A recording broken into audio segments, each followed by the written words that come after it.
Kim Vyakhyasamaha.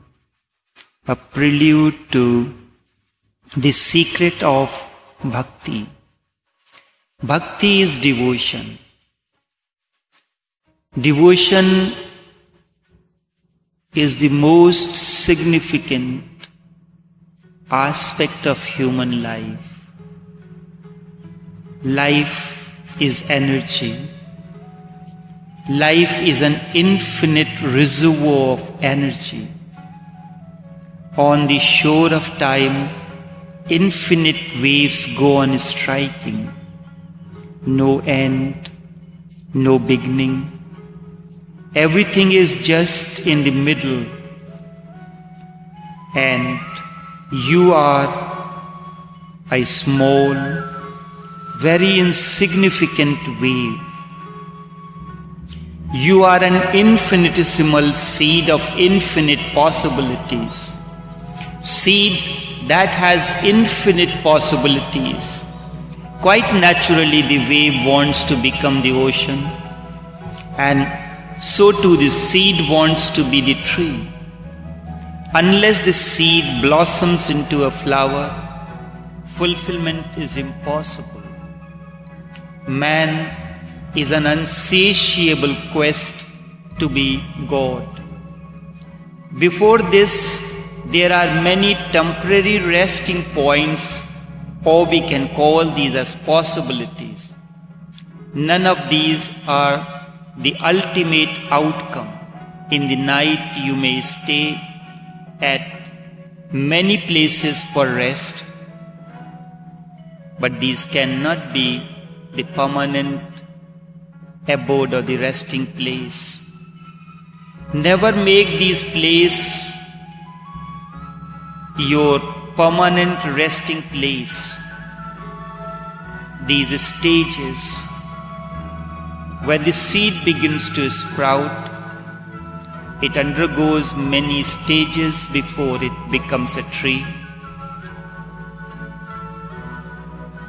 When I say that do not make these places as your permanent resting place, means the journey has to continue. If the seed has become a seedling, that is not the end. Journey has to continue. Only then the fruition can be possible. Never make these places your permanent resting place. Only God can be your house or resting place or the ultimate fruition. And what is God? God does not mean a person sitting somewhere as has been conceived by almost all the religions. God means your ultimate fruition or ultimate possibility. God is formless, without any name. God is not sitting somewhere. God is your ultimate happening, beyond which there is nothing and no possibility as well. Beyond which there is nowhere to go. This is the ultimate destination. This is fulfillment. You will remain restless and despondent until you attain to this fruition. You may become rich. You may become very famous.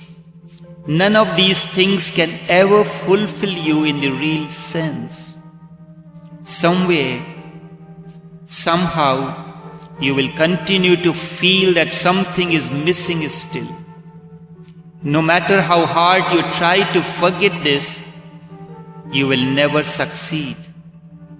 In a sense, it is good that you cannot forget this. Otherwise, this seed will miss the opportunity for its fruition. Until the seed attains to its fruition and the fragrance merges with the infinite, there can be no possibility of fulfillment. Until the river of your life merges with the ocean life will remain meaningless.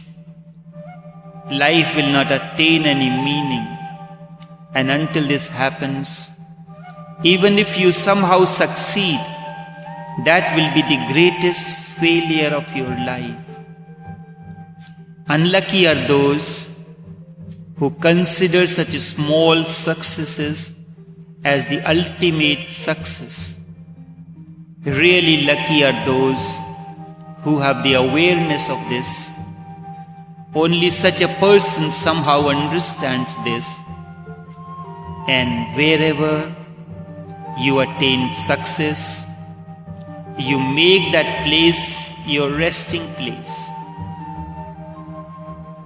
Let me explain this a little more. When somebody is striving to do something, he reaches a certain level of success, the journey ends. We continue to remain there, make this as our permanent abode or the resting place, and in that the journey comes to a standstill.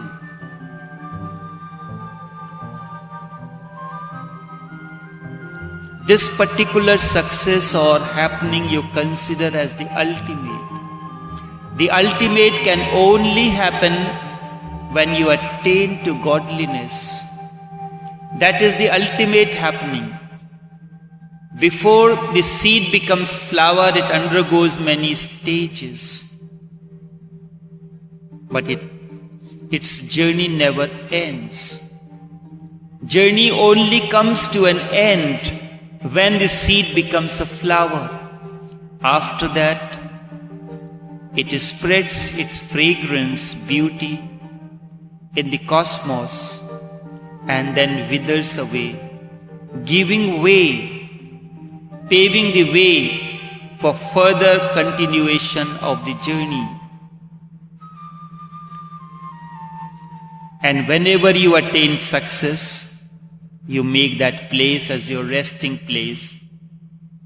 You feel that the life's journey has come to an end. You seek new openings in your failure. Unless you reach God, there can be no fulfillment. A seed can never attain fulfillment until and unless it becomes a flower. In the beginning I said, life is energy. This energy has three forms. What are these three forms of energy? The first is the seed form. And in seed, nothing is manifest. Everything remains hidden. And if you are not aware of the seed, you cannot know whether it is a black rose or pink rose or yellow rose. Everything remains hidden in the seed. Then comes the tree. This is the another form in which everything becomes manifest. You begin to know that the seed that you planted was of this particular variety, and this plant is now a mango tree. But when it was in the seed form, probably you may not have known it, because everything remains unmanifest in the seed form. When the seed becomes tree, everything becomes manifest, yet still the soul, or pran, remains unmanifest. And lastly comes the flower stage or the flower form. In this form, even the prana is manifest. Prana, the life force, which is invisible and unknown, but it pulsates.